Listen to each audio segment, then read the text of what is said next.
O que é o medo? O que você tem que levar em conta na hora de manipular esse sentimento dos primeiros da humanidade ao escrever os seus contos e romances de horror em suas múltiplas variações, do horror cósmico, do horror psicológico, do folk horror e aí dentro também, né, do gótico e do weird. Então é isso que você vai conferir a seguir no que é um dos primeiros vídeos do módulo horror do curso online Histórias Fantásticas Como Escrever, onde eu abordo a escrita de fantasia, de horror e de ficção científica. Caso você se interesse, o link está aqui embaixo na descrição do vídeo. Você também pode adquirir os módulos separadamente, ok? Mas sem mais delongas, se enche de coragem e vamos lá!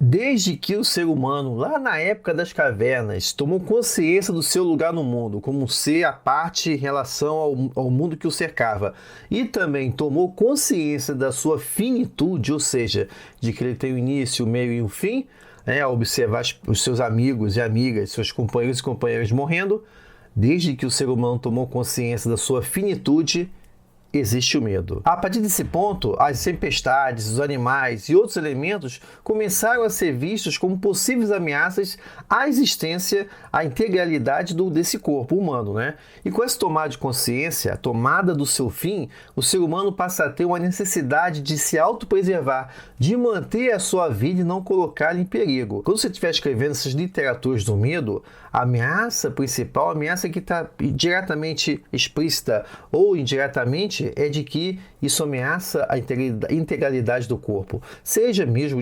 tanto faz se for um slasher, que vai literalmente desconfigurar, né, desfigurar o seu corpo, como também ameaças psicológicas. Porque isso também está incluído nessa parte de ameaça à sua existência, né, de você romper o tecido da sua sanidade e aí você fica louco. Sem o sentimento do medo, a humanidade não teria se desenvolvido, sendo até mesmo um sentimento sadio quando vem na forma de um alerta, uma antecipação de perigos que ronda o ser humano, que na maioria das vezes são bem reais, ameaçando a manutenção da vida humana. Lembremos que o medo é uma experiência passiva, algo que a gente experimenta à revelia de nossa vontade. Não é, porém, um sentimento neutro, como outras sensações. É uma emoção. O medo foi a matéria-prima de onde o sobrenatural e as religiões surgiram. É a partir daí que a imaginação faz o indivíduo ver o que não existe, projetar assassinos em sombras, ladrões, demônios, feras, fantasmas, entre outros seres que visam atentar contra a vida do ser humano, principalmente durante a noite, de forma que ela passa a ser cúmplice dos seres imaginados. Normalmente, os seres humanos têm medo da noite e também dos espaços escuros porque a gente projeta nesses espaços tudo o que imagina que vai atentar contra a nossa vida, aquilo que não se entende ou aceita. E onde a nossa razão não alcança, a imaginação toma conta.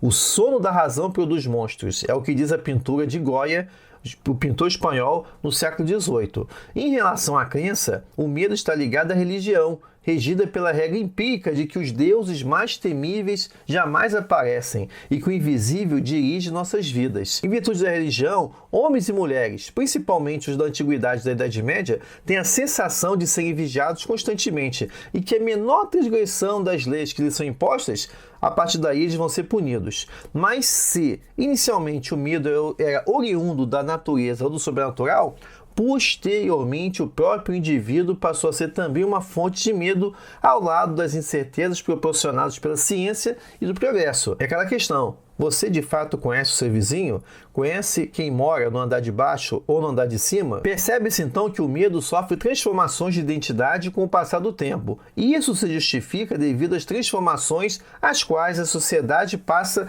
com o avançar dos séculos. De acordo com o sociólogo Zygmunt Bauman, na obra Medo Líquido, o catálogo de fobias da humanidade tem aumentado e está longe de ser exaurido, porque novos medos surgem. Isso é importante para você lembrar, quando você estiver escrevendo horror, gótico, weird.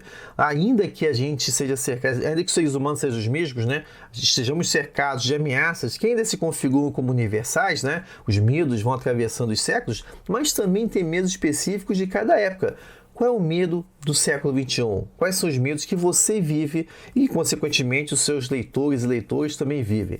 Então, pensa nisso na hora de configurar os medos que você vai usar como matéria-prima das suas narrativas. Mas, afinal de contas, o que é o medo? Mão suada, ritmo cardíaco acelerado ou reduzido subitamente, respiração ofegante, vasos sanguíneos alterados, agitação do nível de secreções produzidas por diversas glândulas, paralisação ou súbito acesso violento.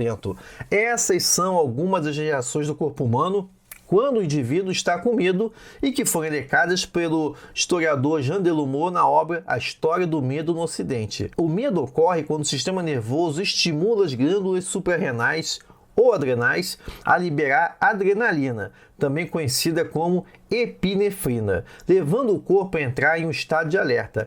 Esse hormônio provoca a dilatação da pupila para captar mais luz, o aumento da pressão sanguínea, da frequência respiratória e dos batimentos cardíacos, para oxigenar mais a musculatura, né? Porque você não sabe se você vai sair correndo, você vai cair para dentro, você vai atacar sua ameaça, o que nos deixa pronto para correr ou lutar.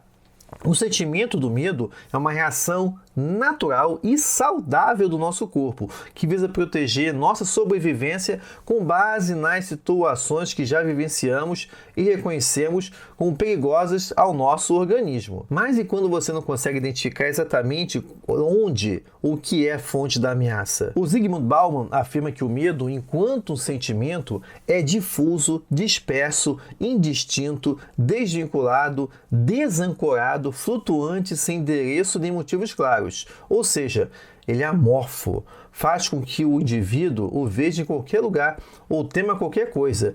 Mas quando os seres humanos e qualquer outro ser vivo que tenha consciência se colocam em posição defensiva, eles buscam dar forma ao medo. Ao conferir forma ao medo, o indivíduo ativa ou retoma os seus instintos mais primitivos de defesa, evitando a todo custo o objeto fóbico, afastando-se do mesmo.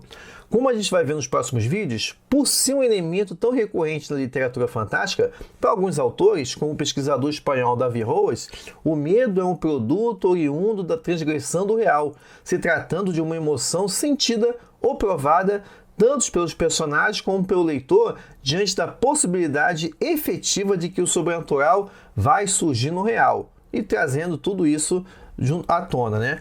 Da mesma forma, para o escritor norte-americano H.P. Lovecraft, o medo é um elemento intrínseco essencial do fantástico.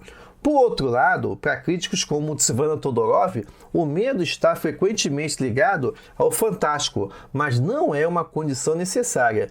E essa matéria-prima do gótico, do horror e do weird, suas diferentes manifestações, intensidades e manejos, é que a gente vai ver nos próximos vídeos. Então, respire fundo, se encha de coragem, abra o seu bloquinho de notas e vamos lá! Confira outros vídeos como esse na playlist abaixo. E se você gostou desse vídeo, deixe sua curtida e indique o canal Fantástico Cursos para outras pessoas fantásticas como você.